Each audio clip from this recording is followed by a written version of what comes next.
Yo guys, welcome back to my channel at muli na naman tayo nagbabalik dito sa malupitan gera at digmaan dito sa Clash of Clans. At kung bago pa lang tayo mag-umpisa mga pre, huwag niyo kalimutan mag-like, subscribe, huwag niyo rin kalimutan bitutin yung notification bell at all para hindi sa akin malupitang video dito sa aking games na Clash of Clans. Ako nga pala si Ryan Gamer. Iniminintay natin mga pre. Let's go. Ngayon guys, ang gagawin ko pa today sa Clash of Clans mga pre, attack muna tayo ng attack dahil kung napapansin nyo, nag-upgrade na ulit ako at nababagalan ako sa tao ko, kaya kailangan natin ng maraming diamonds mga pre dahil magpo 400 pa lang yung aking diamonds at isang 400. At isa na lang guys pag nag 400 yan, kaso nga lang matagal pa yon. At tara mga pre, attack muna tayo dito sa Clash of Clans. Kapansin nyo, gumaganda na yung base ng kalaban mga pre, kaya tara hanap pa tayo ng yung kaya nating pasukin sa loob mga pre. So yan, di pa natin kaya yan mga par dahil sa grenade launcher tayo may hirapan. Meron naman tayo wall breaker, kaso nga lang madaling tatamaan yung mga pre kasi nga pa lang yun, mahina pa lang. Dito naman tayo atake, malabo tayo mabuhay dahil yun, iikot pa sila kasi dyan, kaya dalawa na archer niya, kaya lugi tayo dun sa part na yun dahil kailangan natin muna atakein dito yung kulang pa sa mga item mga pre, kasi yung ba dito napapansin nyo malalakas na. Ito namang grenade launcher, hindi na rin masama. Testing natin guys. Yan, tapos yan naman, naubos agad din, ang ayoko yun eh. Luwan natin yan mga pare. Pag ganyan guys, lapag yun na lahat yan. Yan, buti naman may natira pa dun guys oh. Yan, napag pa tayo dyan para madali nila masira yung dito, para masira yung archer, para malito yung mga tao natin mga par. At yun nga, yung archer kasi nagagawa sa buhay, tintiray na sa labas, kaya mukhang hindi tayo makakakuha ng star dito guys. Dapat tinatlo na natin dapat yung giant natin, may napalang kasi yung giant natin mga pre na yung tinitira nila yung nasa labas eh, kaya yung ayoko dyan. Pag nilapag ko sa dati, dapat kinalat ko na lang pala pero okay lang yan guys, at least nakakuha tayo ng stars. Yan na, nakapasok na yung isang archer, yun paikot naman ang mangyari kasi dyan guys, pag nakapasok na yan na nadodoble na siya ikot, diba? Umiikot naman kasi yan mga pre, kaya ginawa ko talaga yun. Nice one. Yun na, at nakaka 3 star tayo at 16 lang ang makukuha natin dito. Di na rin na masama kasi nakasira tayo ng lugar kasi wala pang naka-attack naman sa atin pero okay lang yan mga pre. 16 yung nakuha natin guys, di na rin masama yan para sa ating dagdag na lakas dito sa Clash of Clans mga pre. Loaded na kasi ito kaya lumalabas yun mga pre, pero okay lang yan. Ayoko na kasi kunin yung mga nandito guys, yung sa kabila, dahil yun nga, wala namang pilian dun sa lugar na yun sa dilim, kaya dito lang tayo mga pre. Kuha naman tayo netong 3 guys, tapos 30 archer pa rin, 30 pa rin yan. Yun lang, tapos ang konti na yun natin, yung tao natin maliliit. Importante yung archer kasi dahil accurate yan mga par. Giant lang talagang upgrade natin dito para lumakas-lakas yung pag-attack natin sa mga players dito mga pre sa Clash of Clans. At yun nga, pag nag-okay na lahat yan, i-upgrade ko naman to pag na-upgrade na natin yan mga pre. So yung damage niya ng last 15 na. At saglit na lang yung mga kalaban dyan guys, lalo pag na-upgrade pa natin na level 5 yan canyon natin.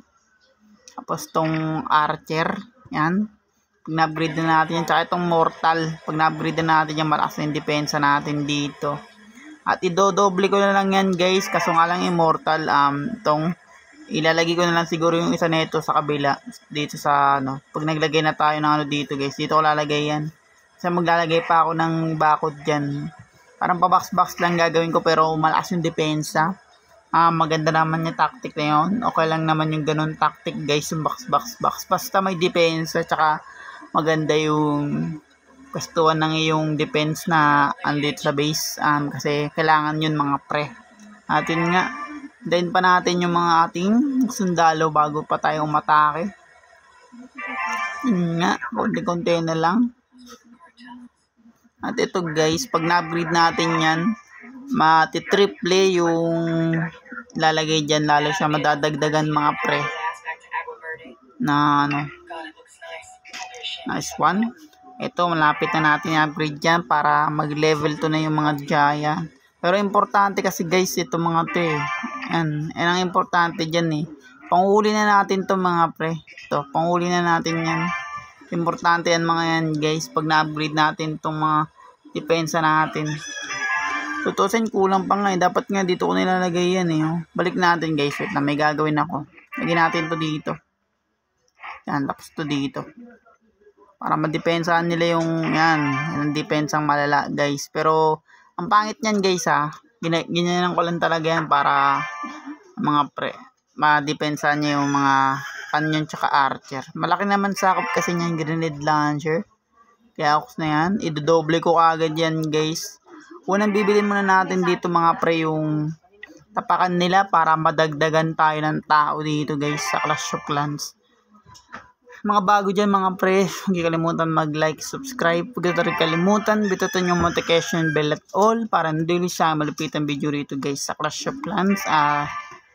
Marami pa akong i-upload dito mga pre sa aking Ryan Gamer. Hindi ko pa mabilang kung ilan eh, basta may naiisip pa ako na i-upload dito sa aking channel guys. Kaya abangan nyo yun mga pre. Nice one. Pansin nyo guys, ang dami ng bago rito sa Clash of Clans. Kasi yung isa kong account na TH14 mga pre, ito na yung tao ko dun. Ito, yan yung mga tao ko dun. Bukas na yan, mga malalakas na yung goblin. Tsaka to, yung goblin kasi dito hindi ko masyadong ginagamit guys, yung malalaki. Hindi ko masyadong ginagamit yan. Kumbaga kung anong ginagawa ko dito sa giant, tsaka sa archer, tsaka sa barbarian, ganun lang din ginagawa ko mga pre. Sinusupport ko lang sila dun. Kaya ang kinagandaan nun, makunat pa rin yung, kasi mga pre, ayun yung pinakamalalakas na tao dito sa Clash of Clans, yung katulad nyan, goblin. Yan, sinusuportahan ko sana yan guys sa mga wizard giant. Pero pagbukas ko na kasi yung wizard tsaka yung balloons, sinusupport na lang nila dragon tsaka giant. Ganun na, nag-iiba yung tactic natin guys pag lumalakas na nga tayo dito. Kailangan natin iba yung strategy natin mga pre. Sa pag-attack, kailangan natin ng gamot. Dito guys yung, ito yung sasabi ko guys sa hula. Ayan, kailangan nyo na yan. Ayan ang mga dadagdag sa tactic natin mga pre pag ganun. Kaya malapit-lapit na yun guys. Ewan ko kung kailan na yun, nakalimutan ko na kasi yun eh. Tsaka ang tagal ko na nakalaro yun, yung TH14 ko. 2019 eh, 2024 ngayon. At Pasko na pala guys. At Merry Christmas sa inyong lahat. Dahil yun nga, ang bilis ng araw, Pasko na naman. Pero nag-uumpisa pa lang ako dito sa COC uli. Pero parang para sa akin madali naman i-upgrade itong mga te. Palasin lang talaga natin yung mga ating base para maganda yung attack natin mga pre. At yun nga, ito ano lang yan eh, wala naman yan eh, yung sila yung taga-pix. Ito, pero may napanood akong ina-upgrade yan eh, pero hindi naman pala. Ako guys kung bakit. At yun nga, kita-kita nyo naman guys, malinis na yung lugar natin pero madadagan pa rin yan mga pere pag di natin na-upgrade at saktong upgrade lang yung palasyo natin at dadami na naman yan puno. Pero importante pa rin yun mga pre, yung punong yun. Alam nyo kung bakit. Doon tayo kukuha ng ano mga pre, diamonds. Tapos tong bomba, kukuha na natin yan guys. Siguro kukunin ko na yan sa panating vlog mga pre. At yun nga, ito muna ang acting content for today. At yun nga, kung bago pa lang tayo matapos dito sa malupitan gera at digmaan sa Clash of Clans, huwag niyong kalimutan mag-like, subscribe. Huwag niyo rin kalimutan, bitutin yung notification bell at all para daily sa akin malupitan video rito guys sa Clash of Clans. At panoorin nyo yung mga pre, mga luma akong vlog dito sa aking Ryan Gamer, and peace out.